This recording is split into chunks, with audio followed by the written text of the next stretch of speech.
Boa noite a todos. É com grande alegria que a Academia Mineira de Letras, por meio do programa Universidade Livre, realiza a sessão em homenagem a um de seus antigos integrantes no centenário de seu nascimento, Alfonso de Guimarães Filho, da família do patrono desta casa, o poeta Alfonso de Guimarães. Esta casa, como todos sabem, é conhecida como a Casa de Alfonso de Guimarães, para o nosso orgulho e a nossa alegria. Esta casa, fundada em Juiz de Fora em 1909, transferiu-se para Belo Horizonte em 1915, atravessou o século XX cumprindo fielmente a sua missão e já segue do mesmo modo pelo século XXI, sempre apaixonada pelas letras, pela arte, pela memória e pela história. Convido a todos a acompanharem a nossa programação pelo site da Academia, pelo Facebook, pela imprensa. Na semana que vem teremos também vários eventos interessantes, mas hoje especialmente teremos aqui a fala especial de dois amigos fraternos que conhecem bem a vida e a obra de Alfonso de Guimarães Filho, e eu chamo já esses dois para compor esta mesa, Ângelo Osvaldo de Araújo Santos e Lucas Guimarães, por favor.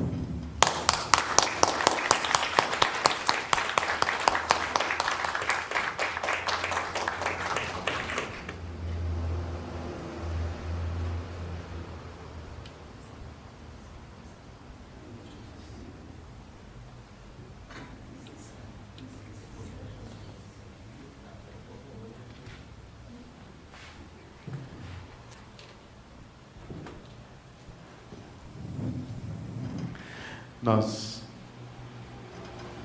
teremos o privilégio de escutar dois grandes conhecedores da vida e da obra de Alfonso Filho.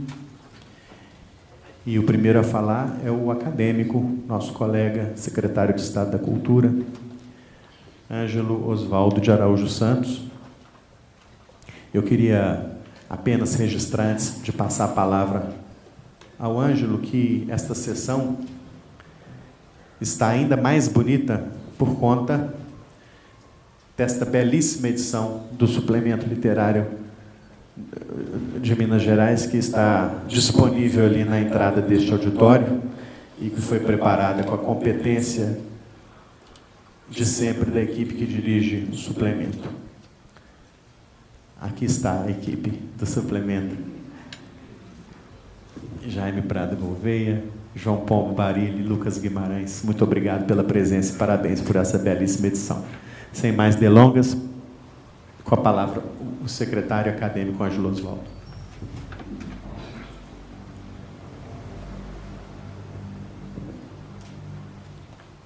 Boa noite, uma saudação muito cordial a todos os presentes.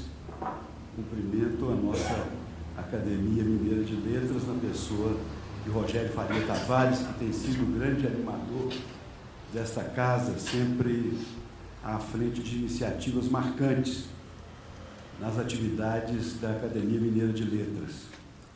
Quero cumprimentar o companheiro Lucas Guimarães, que é o superintendente de bibliotecas de Minas Gerais, no quadro da Secretaria de Estado da Cultura. Nós temos o prazer de contar com essa colaboração especial do poeta Lucas Guimarães, à frente da Biblioteca Pública Estadual de Minas Gerais, a nossa grande Casa dos Livros, e da rede de mais de 800 bibliotecas públicas municipais de Minas Gerais.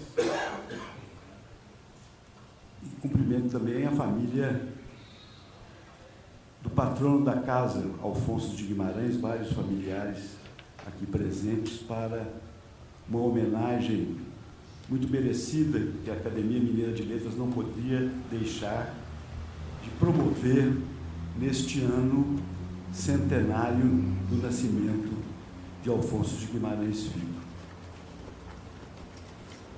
Alfonso de Guimarães morava em Mariana quando recebeu a comunicação de ter sido eleito para a Academia Mineira de Letras, e ele mandou uma cartinha ao poeta Juiz Forano Belmiro Braga, pedindo-lhe que tomasse posse em seu nome. Henriqueta Lisboa me deu o facsímile desse bilhete de Alfonso, que nós publicamos no suplemento literário lá pelos idos de 1972. Um gesto simpático de Henriqueta Lisboa para com o suplemento. Meu avô, José Oswaldo de Araújo, foi muito amigo de Alfonso de Guimarães. E Alfonso Filho nasceu ao mesmo tempo que minha mãe, em 1918. Minha mãe nasceu no dia 19 de abril e Alfonso em junho. Não me lembro agora exatamente o dia, mas eu sei que foi em junho. 3 de junho, pouco tempo depois. E os dois poetas, Alfonso de Guimarães e José Oswaldo de Araújo, se confraternizaram pelo nascimento dos filhos da menina, Maria Clélia, e o jovem Alfonso de Guimarães Filho, que ficou com o nome adotado pelo pai Afonso Henriques da Costa Guimarães.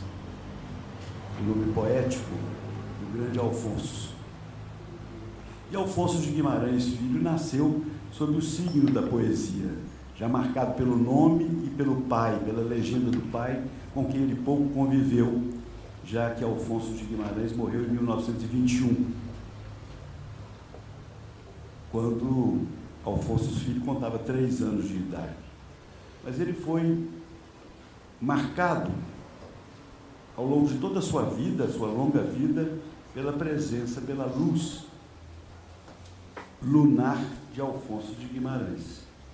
João Alfonso teve a oportunidade de conviver mais com o pai.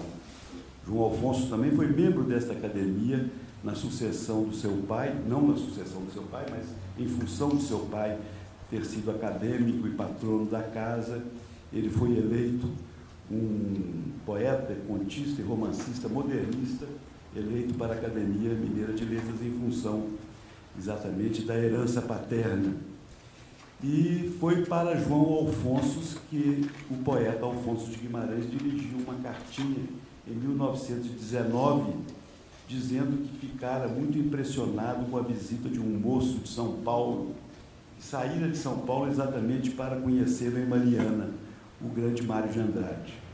Isso vai fazer 100 anos agora, no começo de 2019, e creio que é uma data que merece também uma grande comemoração, porque é o início desse contato de Mário de Andrade com Minas Gerais, para o conhecimento pessoal de Alfonso, mas para a descoberta fascinante da obra do Aleijadinho e de todas as raízes fundadoras da cultura brasileira, como Mário ia reconhecer depois no bojo do movimento modernista de 22 até a eclosão do Macunaíma em 1928. Nós dedicamos a Alfonso Filho um suplemento literário que é lançado aqui hoje. E o suplemento sempre esteve sintonizado com Alfonso de Guimarães, há várias publicações alfonsianas do suplemento ao longo dos seus 50 anos de edições continuadas, e também Alfonso Filho. E é importante que nós possamos agora ouvir o Lucas, que foi um sobrinho dileto de Alfonso Filho, sobre a obra desse grande poeta, que é pai e avô de poetas. Deveria estar conosco aqui Afonso Henriques Filho, Afonso Henriques Neto, que guarda o nome do registro civil do poeta Alfonso. Afonso Henriques Neto não veio por motivo de saúde. Infelizmente, na última hora, não pôde deixar o Rio de Janeiro para estar aqui conosco, mas ele estará sempre aqui porque é membro desta casa. Na tradição de termos sempre um Alfonso de Guimarães na academia, tivemos Alfonsos, João Alfonsos, Alfonso Filho e agora Afonso Henriques de Guimarães, que infelizmente não pôde estar conosco, mas ele acompanha de perto e transcorrerá aqui, porque também já tem toda a comunicação com o Lucas, e eles prepararam com muito carinho esta noite de hoje. Então é com muita satisfação que, em nome da academia, eu passo a palavra a Lucas de Guimarães para que ele discorra sobre a vida e a obra de Alfonso de Guimarães Filho. E aproveito para agradecer a família nos ter cedido Lucas para uma função tão importante na Secretaria de Cultura, no Governo do Estado. Nós estamos no final do mandato e no momento, evidentemente, de avaliação, de balanço, nós podemos perceber que esses 4 anos marcados pela mais grave crise econômico-financeira sofrida por Minas Gerais na Idade Moderna, foi também um período de grandes realizações na área da cultura, de grandes avanços.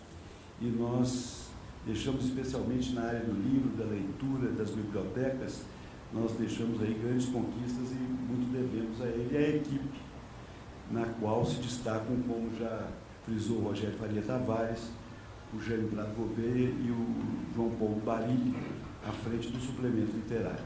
Então, com a palavra, Lucas de Guimarães.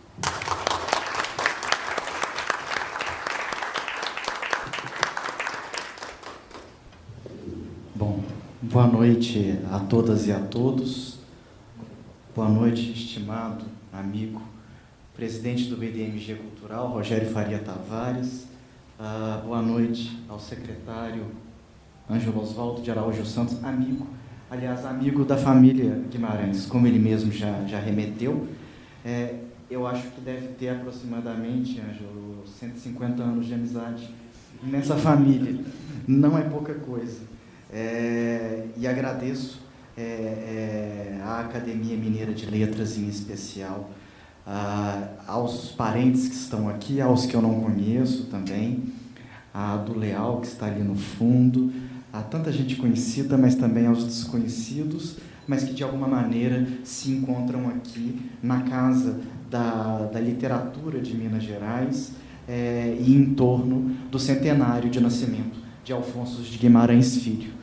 Eu agradeço muitíssimo, sobretudo, nesse momento em específico, para celebrar a poética de vida e obra de Alfonso de Guimarães Filho, imortal dessa casa, como o Ângelo Osvaldo disse, em seu centenário. Gostaria também de salientar uma pegadinha, na verdade, que a maneira de Magritte, no seu famoso quadro, na sua ilustração, Ceci n'est pas une pipe, isto não é um cachimbo, isso também não é uma conferência, isso, na verdade, é mais um ato de fala, que em nossos dias, mais do que nunca, é um ato de resistência. Então, hoje, isso também, o lugar da poesia é o lugar também da resistência. E por isso mesmo agradeço mais uma vez à Academia Mineira de Letras. Vou tentar usar essas tecnologias, quem me conhece sabe que eu não sou bom. Alfonso de Guimarães, o centenário de um poeta. Eu inicio, ao invés... antes disso, remetendo ao que o Ângelo Osvaldo disse, de fato, Afonso Henriques Neto deveria estar aqui nessa mesa, e me deixou na boca dos leões com isso, de modo que, ao preparar, é muito breve essa apresentação, foi uma interlocução constante para que nós pudéssemos chegar no melhor...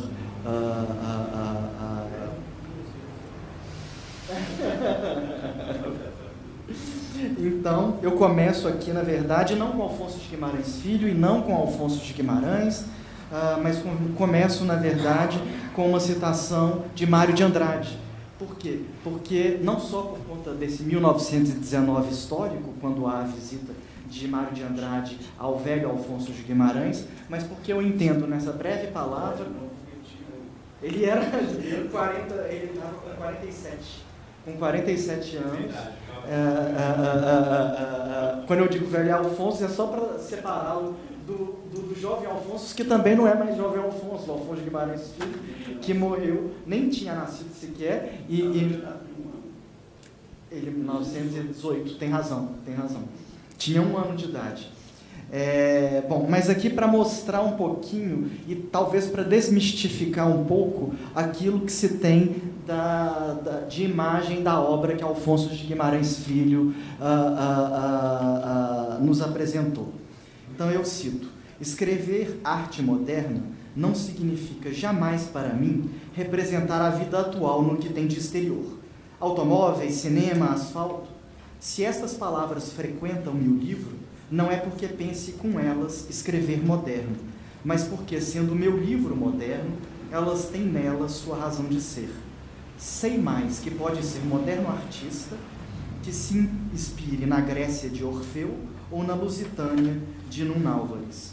Reconheço mais a existência de temas eternos, passíveis de afeiçoar pela modernidade: universo, pátria, amor e a presença dos ausentes, ex gozo amargo de infelizes.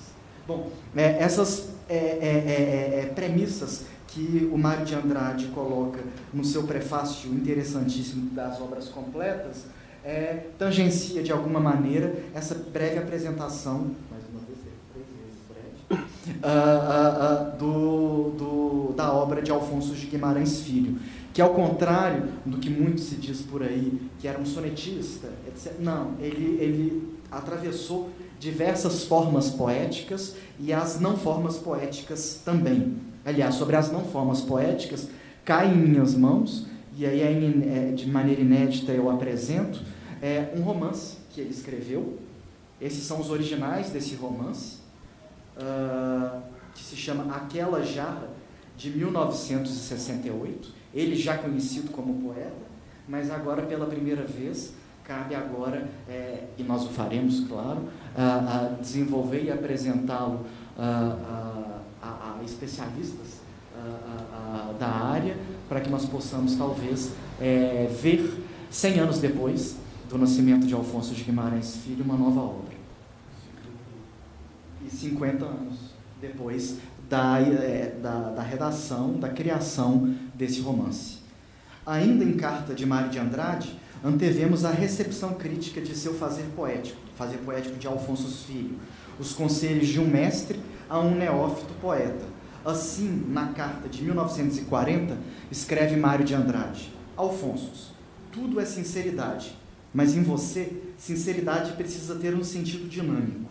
Você precisa não confundir o que é costume, o que é o já sabido, o que é a boca torta por uso de cachimbo, o que é preguiça de mudar, de se auscultar, de se encontrar, de acertar em si mesmo, de adquirir sua realização pessoal, sua originalidade, a fatal, não a procurada, que tudo isso é sinceridade também, mas passiva e apassivante, com o sentido que a palavra deve ter para o artista.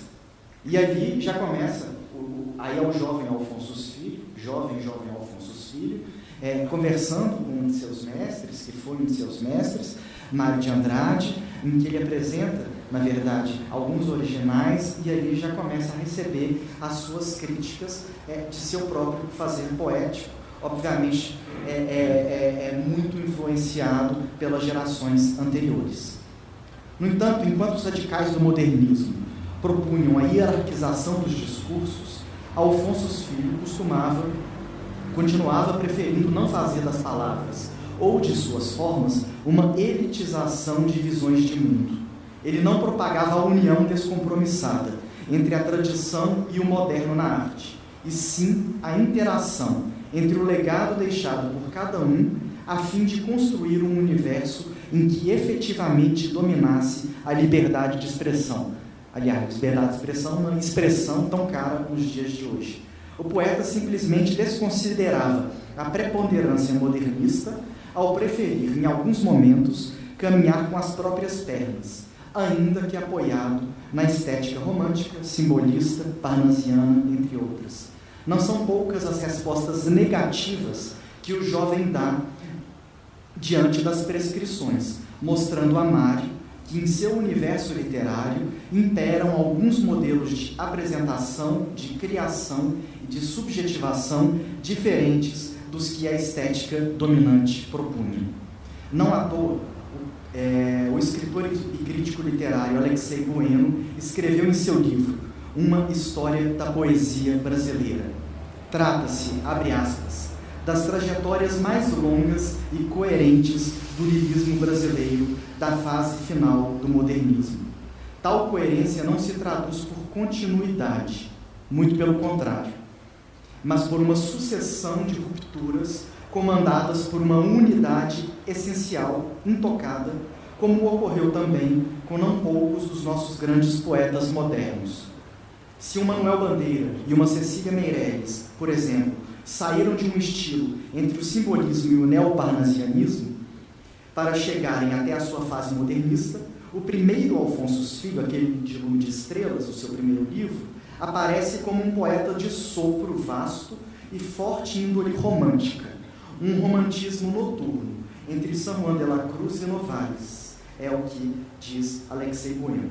Um dos traços mais definidores de Alfonso de Guimarães Filho é o soneto, nós sabemos disso. No entanto, a partir de seu livro intitulado Aqui, o poeta atinge sua plena maturidade, no sentido de depuração individual e domínio pleno do instrumento. No caso, as três vertentes formais dominantes da poesia brasileira à época, no século passado, ou seja, o verso livre, a forma fixa e a forma derivada do romance viejo espanhol, tão utilizado nos mais diversos registros por poetas como Manuel Bandeira, Cecília Meirelles, Vinícius de Moraes ou João Cabral de Melo Neto. Aliás, nesse sentido, Alfonso de Guimarães Filho pode ser compreendido como um escritor além de seu tempo, já em busca de solucionar o desconforto que o modernismo começava a apresentar. Lembro-me aqui do filósofo francês Jean-François Lyotard, que em sua obra A Condição Pós-Moderna cunhou este último termo, pós-moderno, e o explicou com a seguinte formulação, abre aspas, pós-moderno. Isso não quer dizer nada, mas temos ainda assim o sentimento que um ideal de clareza, de simplicidade, um tipo de justificação em curso há 2 ou 3 séculos não é mais sustentável. Pós-moderno designa, sim, uma alteração e não um período. Então, é essa minha tese, compactuada também com Afonso Henriques Neto, pois a poesia de Alfonso de Guimarães Filho, décadas antes do termo pós-modernismo ter sido criada, já era esse ser lunar solar das montanhas e do mar e que forjou em seus versos esta transição pela qual, esta alteração pela qual a humanidade passaria num futuro breve. Autores de gerações diversas dedicaram poemas a Alfonso de Guimarães Filho. Um dos primeiros foi um soneto de Manuel Bandeira, publicado em Mira dos 50 anos, em 1940. Nele, observamos o olhar de Bandeira para as formas tradicionais e a angústia da influência, um termo utilizado, cunhado por Harold Bloom, notadamente de seu pai simbolista. Só um parênteses, lembrando que Bandeira não foi só esse interlocutor, essas interlocuções entre Mário de Andrade e Manuel Bandeira com Alfonso de Guimarães Filho foram publicados nesse livro, Itinerários da Livraria Duas Cidades. Precisava até de uma edição nova, porque ele é muito interessante. Tem as cartas de Mário e de Manuel a Alfonso de Guimarães Filho. Manuel Bandeira foi também o padrinho de casamento de Alfonso de Guimarães Filho com sua esposa Imirene Pape de Guimarães. Aqui o trecho do poema de Manuel Bandeira dedicado ao Alfonso Filho. Musa do verso livre, hoje ela insiste na imortal forma da paterna herdando. Todos em louvor desta que ora assiste, em teu lar 2 destinos misturando. Ao mesmo tempo em que estas palavras de Bandeira traduzem a predileção do poeta por formas poéticas tradicionais, como o soneto, é também da voz poética de Alfonso Filho a busca por novos versos. No entanto, estes sem os maneirismos do modernismo tardio, como vimos anteriormente. É o que encontramos aqui, manejo das técnicas do poema prosaico, do fragmento e da ruptura. Há que se lembrar também que nos sonetos, Mário de Andrade disse a Alfonso Filho sobre suas possíveis imperfeições em carta de 4 de janeiro de 1941. Abre aspas. Você já refletiu bastante sobre o soneto irregular? Satisfaz ao seu sentimento estético, ao seu prazer artístico, o soneto irregular? Deus me livre de negar o valor, a força lírica de certos sonetos irregulares. Os seus e os do Schmidt provam isso. Fecha aspas. Alfonso Filho, quebrando a barreira do silêncio e aventurando-se a dialogar com aqueles que considerava mestres, não se curvava integralmente ao que lhe era apresentado. Sua obra se torna, assim, plural, sem maneirismos. São dessas resenhas entre escritores e sua voz poética original que saem belas formas que, no caso do soneto, Vinícius de Moraes diz sobre Alfonso Filho, abre aspas, são dos mais belos sonetos escritos em língua portuguesa, fecha aspas. Ainda que sua temática se assemelhe a um existencialismo sartriano por não se restringir ao fator político em que vive, Alfonso Filho é poeta do céu e da terra, não subtraindo à sua poética sua visão social. É o que encontramos neste seu poema Canto de Natal, que, a meu ver, remete tanto ao menino Jesus, mas também remete aos inúmeros meninos de rua, os miseráveis, invisíveis da sociedade. Eis o poema Canto de Natal. A criança que dorme é tua e também minha. Junto dela a grande noite se apaga e se avizinha. A madrugada santa, com seus rumores castos, e a criança repousa, e a criança se esquece, enquanto que no espaço e no tempo se tece a coroa de espinhos, como um luar de sangue sobre os altos caminhos. É de um lirismo impressionante, eu acho que todos podem observar, e que remete nessa situação entre espaço e o tempo, não só, obviamente, à vida do menino Jesus, mas também àquele espaço e tempo que se prolonga até os nossos dias. É também o que podemos encontrar nos versos citados por Carlos Drummond de Andrade, versos esses de Alfonso Filho. Ele está, inclusive, aqui na edição do suplemento literário especial, quando se insere não mais como um arauto das dores individuais, mas das dores da humanidade. Quem quiser está na página 19.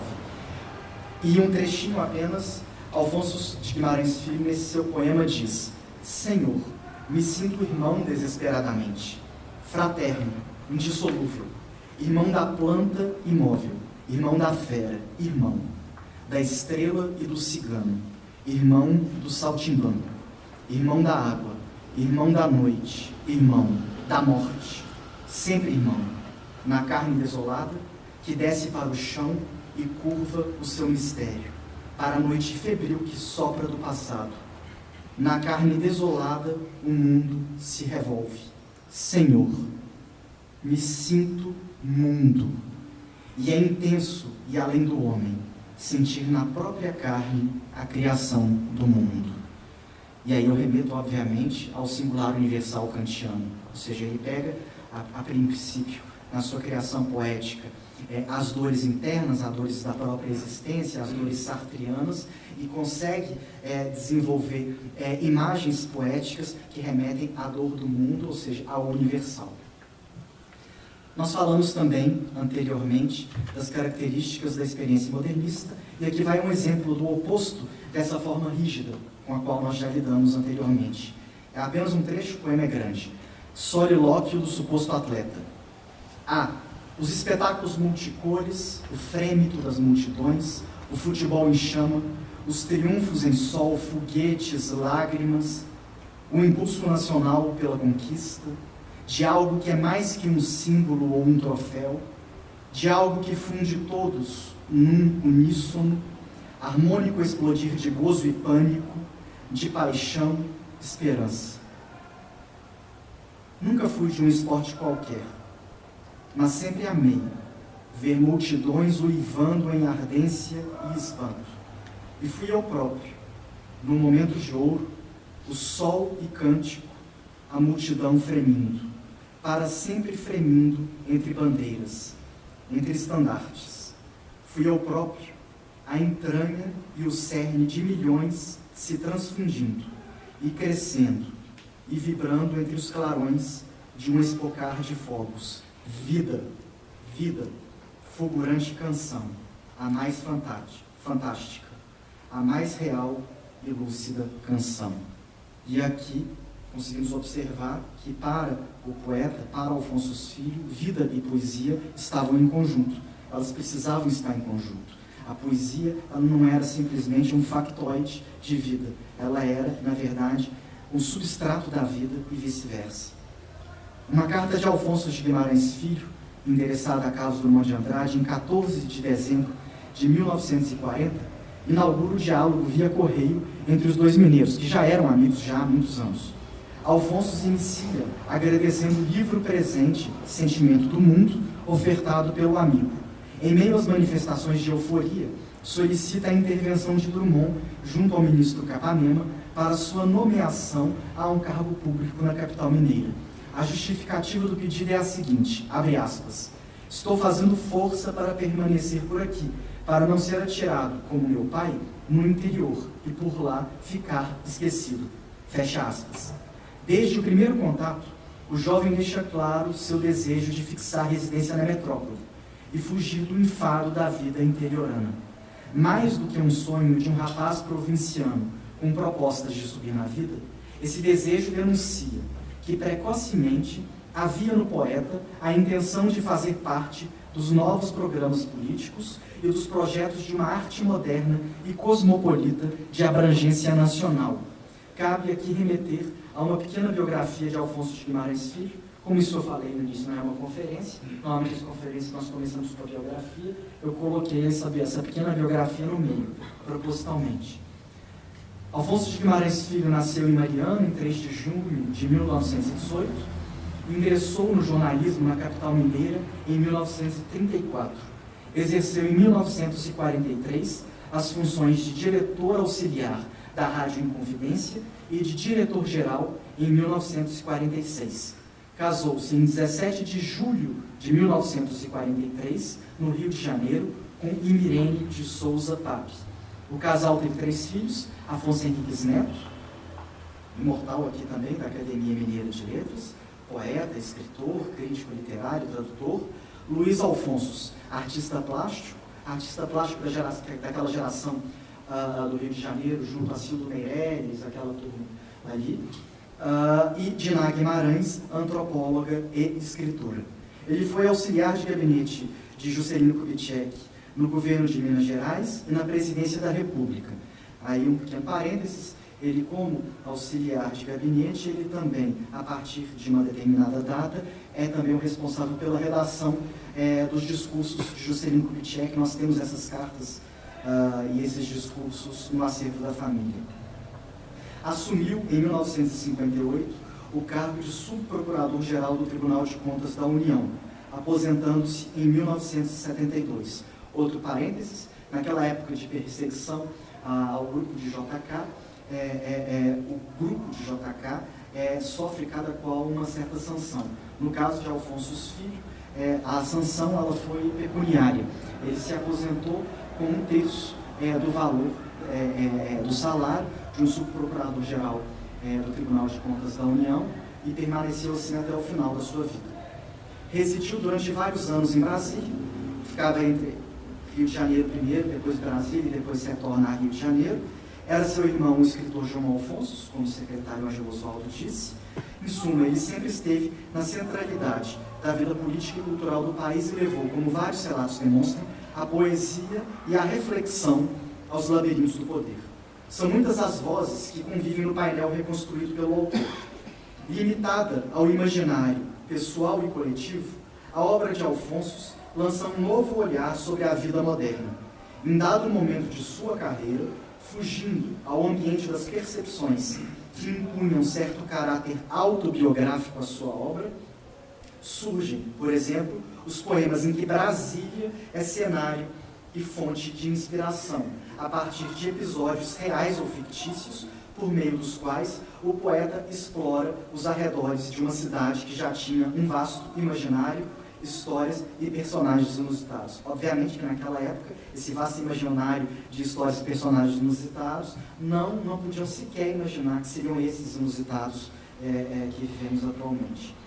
Através de recortes tradicionais e com postulação moderna, Alfonso de Guimarães Filho valorizou o efêmero e produziu uma obra, segundo Carlos Drummond de Andrade, em carta, abre aspas, tão fiel a si mesmo, tão incorruptível diante das seduções e manigâncias da suposta vanguarda, fecha aspas. Ou ainda, na mesma carta, abre aspas, no que você faz, um timbre puro, uma efusão de alma, e ao mesmo tempo um recado que preserva sua poesia e lhe promete duração. Aqui eu vou passar para vocês exatamente uma tentativa de apresentar aquilo que eu falei. Ele não era um sonetista apenas, ele não era um sonetista puro, um sonetista irregular, e nós vamos ver também algumas outras observações. Nas imagens nós temos do acervo da família uma fotografia de Emílio Moura, com um autógrafo para o Alfonso Filho, também uma foto de Henriqueta Lisboa, logo acima uma carta de Henriqueta, entre as 117 cartas trocadas entre os dois, e também manuscritos de Alfonso de Guimarães Filho. Ali no meio pequenininho, não dá para ler, foi um encontro de escritores que ocorreu em Belo Horizonte. Então ali tem Otto Maria Carpo, tem vários grandes nomes da literatura da época, da intelectualidade. Poesia e origem. O pólen de ouro que arde no recesso das corolas, no segredo dos vestidos, a visão musical de outros tranquilos, céus onde o amor esteve ou está disperso, a secreta palpitação de uma beleza, mais casta de uma luz que se anuncia, trazem-me a sensação do próprio dia, numa contemplação que é mais certeza. Certeza?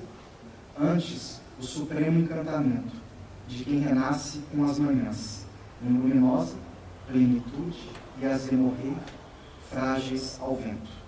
A poesia é o dia reinventado. E nós, que tanto sonhamos ao criá-lo, não nos lembramos mais de haver sonhado. E aqui tem talvez um dos mais belos versos que ele escreveu, que é a poesia é o dia reinventado.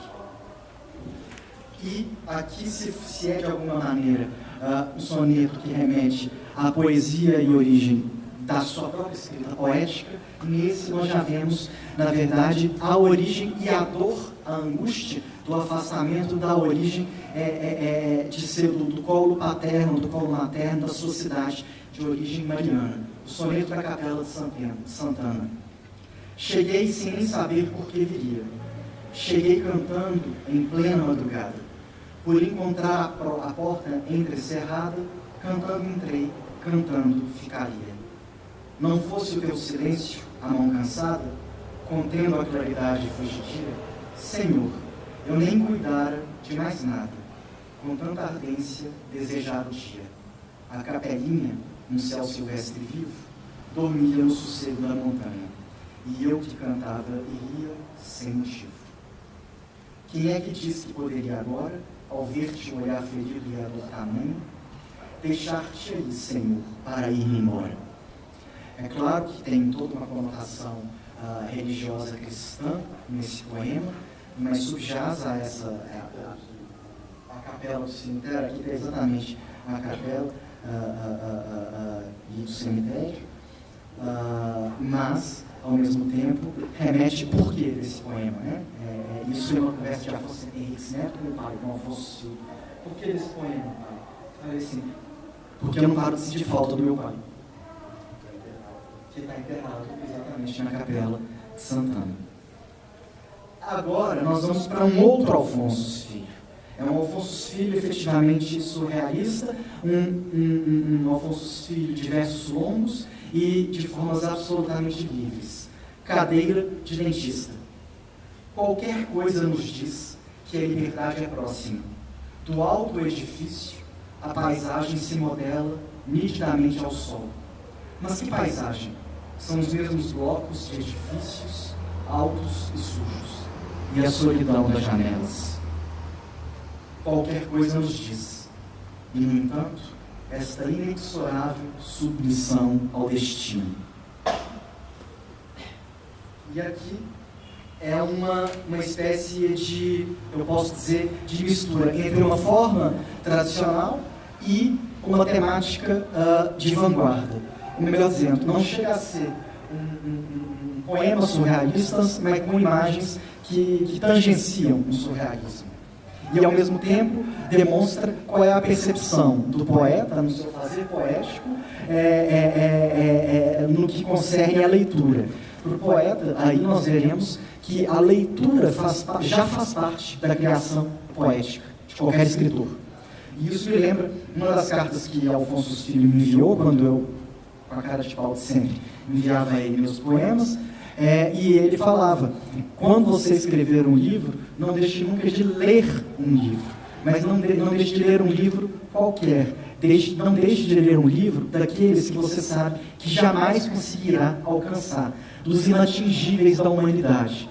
E aí ele cita, entre outros, o Dante Alighieri e o seu A Divina Comédia. Aliás, uma tradução que Alfonso de Guimarães Filho fez, mas que ainda se encontra inédito. Devorar esses livros como folhas de alface. Devorá-los, de muitos condimentos salpicá-los, para que afinal nos saibam bem. Não feri-los, roê-los, esmagá-los. Devorá-los com a fome que nos vem, da esperança talvez de iluminá-los, de revelá-los sem tristeza, sem. Não impulso de papirofagia, ou de quem come cinza tão somente. Ir ao cerne da noite que os retém. Devorá-los com certa nostalgia, em nós fundi-los derradeiramente, e então deixá-los como lhes convém. Eu acho que isso explica um pouco já também esse fazer poético dele. E como eu falei já anteriormente, que há um lado social, ele não é propriamente um lado político, mas é um lado social, de justiça social, que permeia a obra de Alfonso de Guimarães Filho.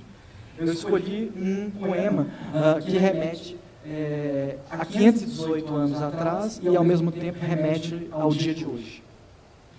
Os embarcadiços. Aqui, como a um cais chegam veleiros, chegam os embarcadiços já cansados, onde das mãos os gestos costumeiros ou o ruído dos pés paralisados. Chegam, mas tão discretos, com tal sigilo, que ao próprio silêncio se incorporam, ou antes quedam inertes para ouvi-lo. No entanto, em torno, as águas choram. E como não poderia deixar de ser, desde agora a gestão do secretário Ângelo Osvaldo de Araújo Santos, a Academia Mineira de Letras faz parte, ainda, não é, Olavo? Na gestão de Olavo aqui, foram muitas as discussões, muitas minutas, termos de cooperação, para ver como é que a coisa viria a funcionar, para que a Academia Mineira de Letras pudesse fazer parte do Circuito Liberdade, que faz hoje. E não à toa, então, eu coloco essa balada de Alfonso de Guimarães Filho, que não só remete ao Circuito Liberdade, mas remete a uma outra história, a história de que, sim, Alfonso de Guimarães Filho tinha muito mais diálogo com as gerações passadas, Mário de Andrade, Manuel Bandeira e por aí vai. Mas ele também foi um rapaz de seu tempo e convivia com aqueles 4 cavaleiros do Apocalipse, muito bem romanceados por Fernando Sabino na sua obra O Encontro Marcado. Então aqui ele vai se colocar como o quinto, o último, a última estrofe, as 2 últimas estrofes do poema falam exatamente dessa conexão dele com Paulo, com Hélio, com Fernando e com Otto. Na Praça da Liberdade, na liberdade das ruas, da madrugada, se iam 5 amigos de verdade, confidenciando as suas mágoas que desconheciam, no aquário do mundo estranho. Onde estão eles, moços d'antanho? Otto Lara Rezende, vindo de São João del Rei, dizia: só mesmo a gente caindo dentro da igreja, pelo teto de uma igreja, desabando da nossa perplexidade, na paz de um porto supremo e quieto. Otto, te banhas na luz, me banho? Onde estão os moços d'antanho? E Paulo Mendes Campos, referto de poesia, Paulo grave, profundo, no jeito de quem não está, Paulo absorto em sombras, ferido de um sentimento seu do mundo, pairando acima do deserto, em que um poeta vai perdido atrás de imaterial rebanho. Onde estão os moços d'antanho? Fernando Sabino, que é agitado como a própria mocidade, trazia méritos de atleta e se encharcava também no sumo da poesia, Fernando todo alacridade, Fernando todo claridade. A mocidade transfigurava, no seu impulso de atleta-poeta, de atleta-poeta convulsionado, em pós de um reino fugaz, perplexo, mais belo, mais desconexo, no aquário do mundo estranho. Onde estão os moços d'antanho? Hélio Pellegrino, flamante, movido ao impulso que arremetia às águas fundas, ao diamante dos diamantes, a poesia, Hélio sonhando, Hélio bradando por uma vida além da vida, e suspirando e se agitando na sua inquietação de moço, para quem tudo somente era grande luz de invisível poço, poço de Deus, da alma, clara, luminosíssima cisterna, mal suspeitada e aberta para a única manhã, a eterna. Onde estão os moços d'antanho? E o visionário conduzindo na própria treva a perdição do que simula ser tão lindo e é mais que cinza e frustração, ele sonhando, ele com amigos, indo nas ruas da cidade, como quem sabe que, já antigos, os dias que guardam uma saudade, que com o tempo será terrível, brasa tenaz, inconsumível, na carne, na alma, maldito lanho. Ei-lo a indagar, a sós, olhando, no que, já ido, ainda está vibrando. Onde estão eles, moços d'antanho? Onde estão moços do estranho antanho? Um poema forte, belo, um poema também já de seu final de vida, de seu último livro, O Tecelão do Assombro, quando ele já se vê sozinho, todos já haviam partido. Esse está, Só a Noite é que Amanhece, que é esse livro editado pela editora Record.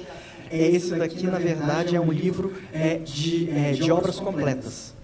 Tem no final alguns poemas inéditos, mas são as obras completas. Esse que eu li agora, Balada dos Moços dos Tempos de Antanho, se encontra no livro O Tecelão do Assombro.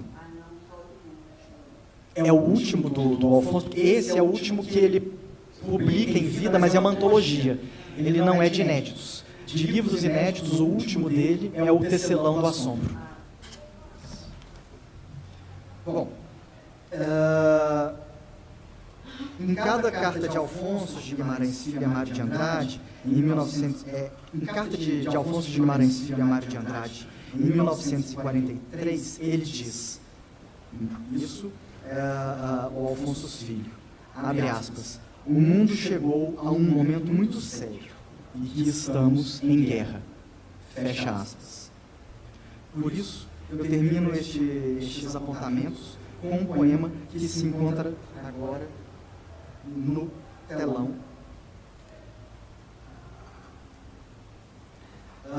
E esse seu primeiro verso, fortíssimo. Se não for pela poesia, como crer na eternidade? Que de fato ali ele, no dia do seu casamento, com a Irene Pape de Guimarães, ele e o Alfonso de Guimarães Filho jovem, e o poema Sonhado é dedicado a Irene, porque de fato esse poema foi sonhado. Aliás, o primeiro verso, este mesmo, se não for pela poesia, como crer na eternidade, foi sonhado pelo Alfonso de Guimarães Filho, sua esposa Irene ao lado, acorda, escuta alguns sons estranhos, e desses sons estranhos ela só consegue pegar essa frase. No final, na manhã, ela apresenta, chamava o Alfonso, ela o chamava de Afonsinho. Afonsinho, olha o que você falou durante a noite. E mostrou para ele essa frase, se não for pela poesia, como crer na eternidade? E aí ele vai e constrói, depois de 3 meses, esse poema que eu considero um poema icônico da obra de Alfonso de Guimarães Filho. E muito atual. Se não for pela poesia, como crer na eternidade? Os ossos da noite doem nos mortos. A chuva molha cidades que não existem. O silêncio punge em cada ser acordado pelos cães invisíveis do assombro. Os ossos da noite doem nos vivos.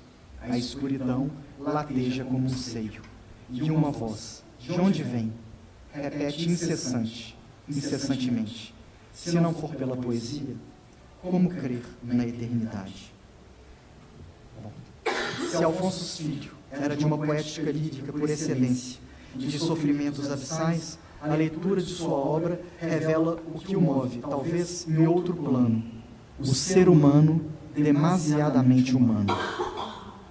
Citando, obviamente, parafraseando Nietzsche. Para render homenagem justa ao poeta, eu leio o trecho do poema de Carlos Drummond de Andrade, um breve trecho que ele dedicou a Alfonso de Guimarães Filho e a sua poesia, cujo título é O Combate da Luz. O combate da luz contra os monstros da sombra. Assim tua poesia é alvorada e angústia. Pousa a morte nos ramos, do tronco apendoado. Mas da seiva rebentam novos, florentes cânticos. Que estes versos de Drummond se unam aos de Alfonso Filho, para que consigamos o rebento da seiva com novos cânticos, pensando na vida humana e sua pluralidade como poesia.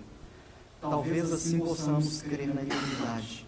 Se não for pela poesia, como crer na eternidade? Eternidade da poesia, eternidade da família humana. Aqui é só a bibliografia dele, exatamente, apresentando os livros que ele publicou. E aqui algumas pequenas, os pequenos trechos de escritores intelectuais sobre o Alfonso Filho. O primeiro de Carlos Drummond de Andrade: o filho de Alfonso de Guimarães poderia ser outra coisa senão habitante da poesia, das vozes mais puras que já se escutaram em verso no Brasil. De José Guilherme Melchior. Alfonso de Guimarães Filho é hoje um dos nossos mais altos poetas, na base de toda uma tradição de sensibilidade e linguagem. De Manuel Bandeira agora. Este lume de estrelas atesta um grande poeta. Não é reflexo da poesia paterna, mas estrela de luz própria. Poeta forte, chegado ao inteiro domínio do seu instrumento. E por fim, de Guilhermino César, impressiona o leitor, mesmo o habituado a poemas de voo real, a distância e a altura a que chegam os poemas de Alfonso de Guimarães Filho. Eu agradeço então aqui, finalizando, à Academia Mineira de Letras, ao amigo Rogério Faria Tavares, ao secretário Ângelo Osvaldo, ao amigo Ângelo Osvaldo de Araújo Santos, por permitir, sobretudo, que palavras sejam ditas mesmo em tempo de incertezas. E devemos entender que todo encontro de poesia é encontro de resistência. Muito obrigado.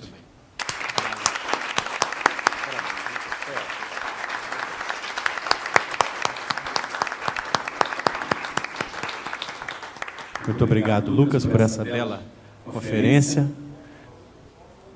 Bela noite. Vamos franquear agora a palavra para a participação do público. Eu queria registrar com alegria a presença do nosso presidente emérito, Olavo Romano. Ruslan. Boa noite. Primeiro eu quero avisar o Lucas pela brilhante e profunda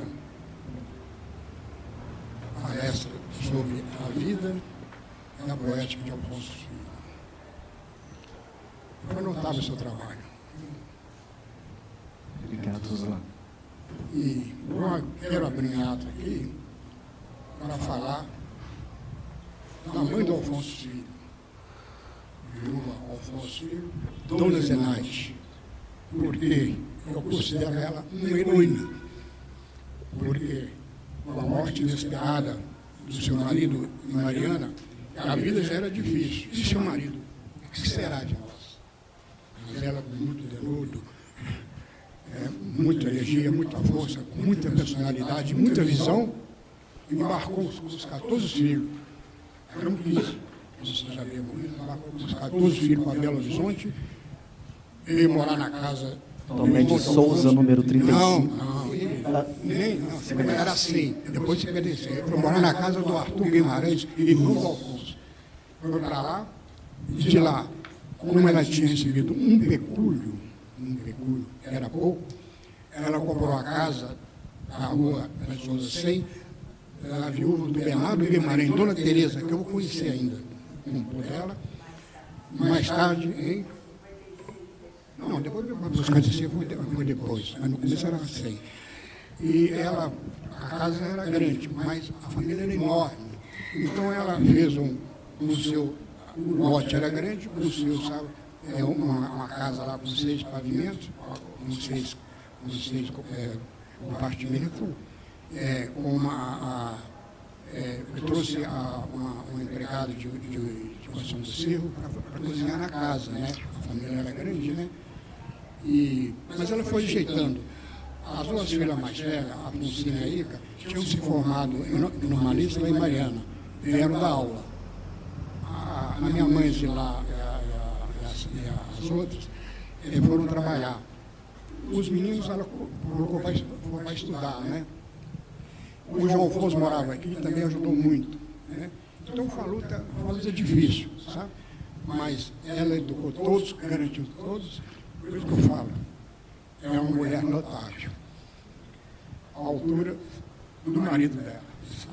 Sem sombra de dúvida. E eu praticamente fui criado na casa dela, sabe? Praticamente criado, sabe? Eu era hiperativo, muito elevado, mas ela me conseguia, sabe, me amenizar. Né? Ela gostava de mim, porque era muito trabalhador, mas era impossível também, dá muito trabalho, né? Para todo mundo. Né? Agora uma casa alegre, sabe? Muitos filhos, né? Muitas festas, muitos netos, sabe? Uma casa lotada, sabe? Quase saudade que eu tenho. E hoje aqui, vendo essa homenagem ao filho dela, eu estou muito emocionado. Muito obrigado.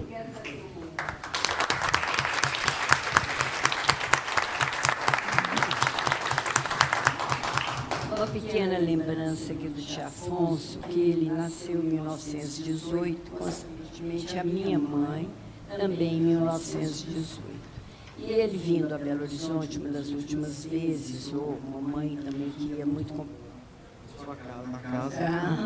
Da mamãe. Exatamente. Pois você lembra, tio Lúcio? Gui, era aniversário de tio Gui. Era aniversário do Era meu pai. aniversário de tio Gui, Pois seu é. pai. Exatamente. Mas acontece o seguinte, o tio Afonso comentando com a mamãe, pois é, Zélia, chegaremos aos 100 anos, somos de 18 de junho, mamãe de outubro. Aí, agora, dia 1º de outubro, fizemos uma festa, né, Roslan? Foi o centenário da mamãe, uma coisa que nós ficamos muito honrados de ter, uma centenária na família, né? E que o papai, você lembra, um gênio muito alegre, gostava de muitas festas, então eu fiz questão de fazer alguma coisa que, onde ele estiver, de ficar alegre, ficaria, né, muito alegre, sabe? Eu acho que ele está alegre, Roslan, Leila. Eu não conheci a casa, obviamente, mas conheço a história, conheço as histórias, e são histórias tão intensas e, ao mesmo tempo, com tanta alegria, né? Com uma religiosidade muito presente, e de uma forma da época também. Então, isso marcou a família toda, né? De uma forma ou de outra. E, realmente, Zenaide, que aliás, não é secretária, da família de José Aparecido de Oliveira, lá de tia de José Aparecido de Oliveira, grande amigo de Ângelo, e por isso eu remito, é o Ângelo, exatamente.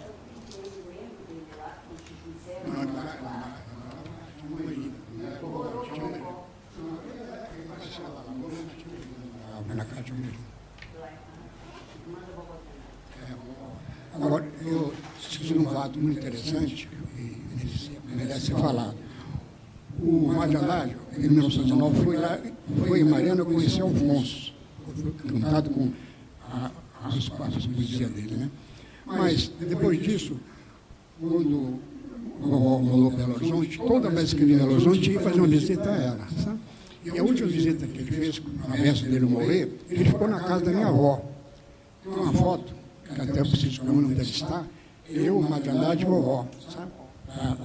Logo depois ele morreu, já estava bem doente, né? Então eu quis relatar esse fato e é interessante também ficar registrado. Muito obrigado. Muito obrigado. E obrigado também ao Roslan, que foi quem descobriu, junto ao acervo do Teodoro, nosso querido, saudoso Deodoro, o relógio de Alfonso de Guimarães, que está hoje, e é um grande feito do nosso secretário. O relógio perdido, que era falado, que é falado aqui, ó, nesse Alfonso de Guimarães no seu ambiente, ele fala que é uma biografia que Alfonso Filho faz sobre a vida do pai, na verdade uma tentativa de encontrar o pai, né, que nunca conheceu de fato, e aqui fala sobre o tal relógio. E esse tal relógio, de repente, Guzmán chega na superintendente de bibliotecas, ele na Biblioteca Pública Estadual, com esse relógio.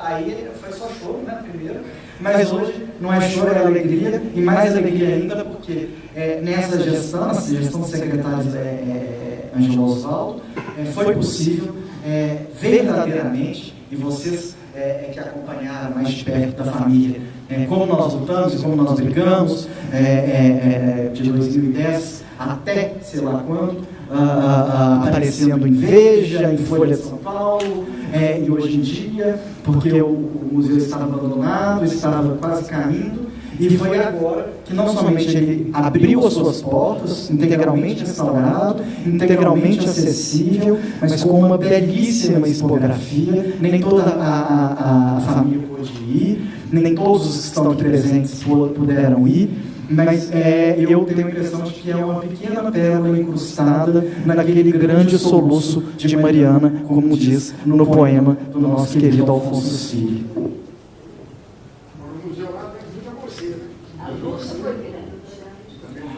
Os méritos são integralmente desse daqui que está ao meu lado, porque senão... Os méritos são da Superintendência de Museus. Nós priorizamos, como eu disse no início, mesmo no momento de crise, as vitórias são muito expressivas. E era uma lacuna nos programas da Secretaria de Estado de Cultura a casa de Alfonso e Mariana sem devido tratamento. Nós conseguimos promover a restauração arquitetônica e, ao mesmo tempo, instalar um projeto museológico e museográfico que faltava ali. Era muito precário, as pessoas iam visitar a casa, estavam desoladas porque havia muito pouca coisa. E a Superintendência de Museus teve um cuidado enorme, não só de valorizar o pequeno acervo existente, mas de enriquecê-lo. Por exemplo, uma bela pintura de Mariana na época de Alfonso, feita pelo nosso Delpino, o Alberto Delpino, um pintor importante do final do século XIX, começo do século XX. Estudou na Academia Imperial, era de Barbacena, se não me engano. O Delpino é que fez o retrato de Marília, que está no Palácio da Liberdade. E um famoso Tiradentes também, que hoje está no Palácio da Liberdade. Uma vista de Mariana, que pertence ao Museu Mineiro, foi levada para enriquecer o conjunto expositivo da casa de Alfonso, na Rua Direita.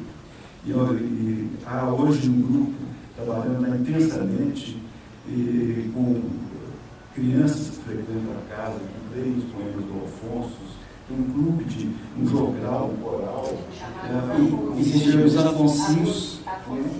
As menininhas. Exato. Tem as Alfonsinhas, a Ana Cláudia Rola Santos. E a sua mãe, a professora Hebe Rola Santos, que estimula muito que Mariana, os alunos de Mariana, os estudantes, vivam a presença de Alfonso em Mariana, que é o autor do hino da cidade. É um hino muito curioso, porque o hino de Mariana trata Mariana como uma bela adormecida, que tinha Mariana está morta. Mariana tinha acabado, mas que um dia, como uma bela adormecida, ela ia ressurgir. E era a chegada do trem de ferro, a Mariana, então ele achava que o trem de ferro estava vindo despertar a bela adormecida, como as pérolas de Ofir.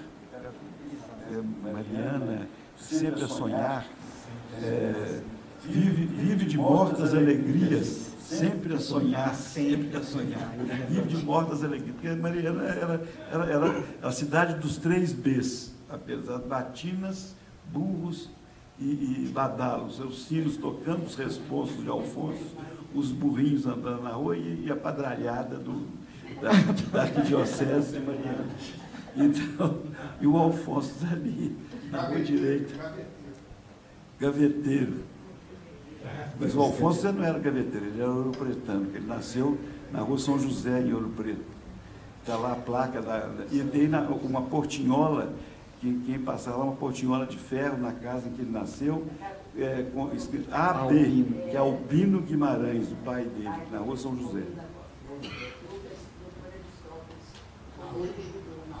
Exatamente, demais. Exato. E lembrar também que, aí falando do museu um pouquinho, né, e colocar também, agradecer demais também ao Afonso Henriques Neto e à Cessa Guimarães.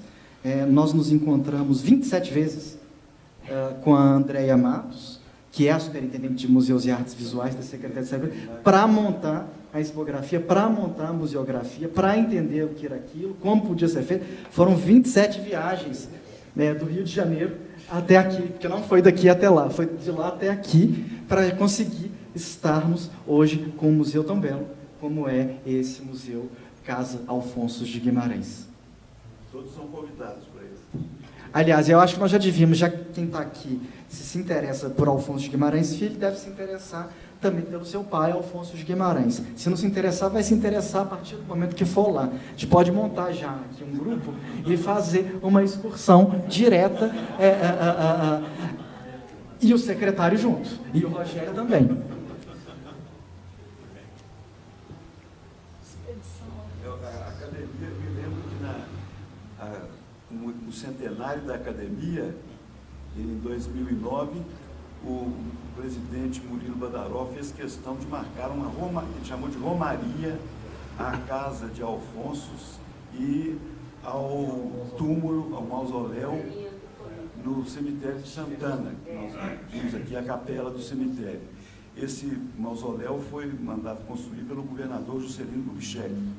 E na sua inauguração, o poeta Augusto Frederico Schmidt veio fazer um discurso em Mariana. E lembrando que os versos que estão o verso só, que está lá, um dos versos, um dos versos do poema que é dedicado ao avô do Ângelo Osvaldo, José Osvaldo de Araújo, um grande amigo, um grande apoiador, porque, veja bem, ter 15 filhos não é fácil para ninguém, em lugar nenhum do mundo, né? Vivia numa penúria danada, juiz municipal, naquela época, não era um cargo vitalício, então passava-se... Não tinha auxílio moradia? Não tinha auxílio moradia, nem paletó. Então, o José Osvaldo de Araújo foi realmente uma figura absolutamente imprescindível na vida do Alfonso, na vida de Zenaide, na vida dos 15 filhos, logo na vida de grande parte das pessoas que estão aqui. E esse verso, né, Minha Alma... Ele era diretor do Diário de Minas, ele publicava poemas e sueltos do Alfonso e remunerava, mandava, como disse o Alfonso, mandou para ele uma vez, que é de os pintos do mês passado. Os pintos eram os cobres. E qual que é o verso, Anjo? O verso Minha alma... O Alfonso Filho que escolheu. Minha alma é uma cruz enterrada no céu. É isso. É isso, gente. Muito obrigado a todos. Muito obrigado, Lucas. Muito obrigado, secretário Ângelo. Muito obrigado ao público.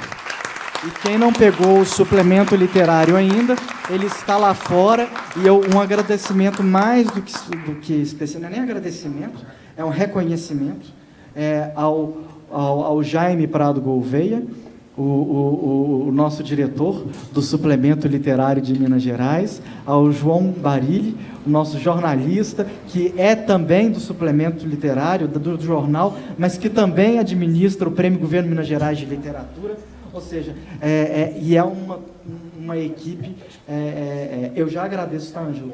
Tem coisas que a gente agradece, tem coisas que a gente fala, podia passar, sem essa. O Jaime, o João, a equipe de suplemento, é aquilo que eu agradeço realmente nessa aventura na gestão.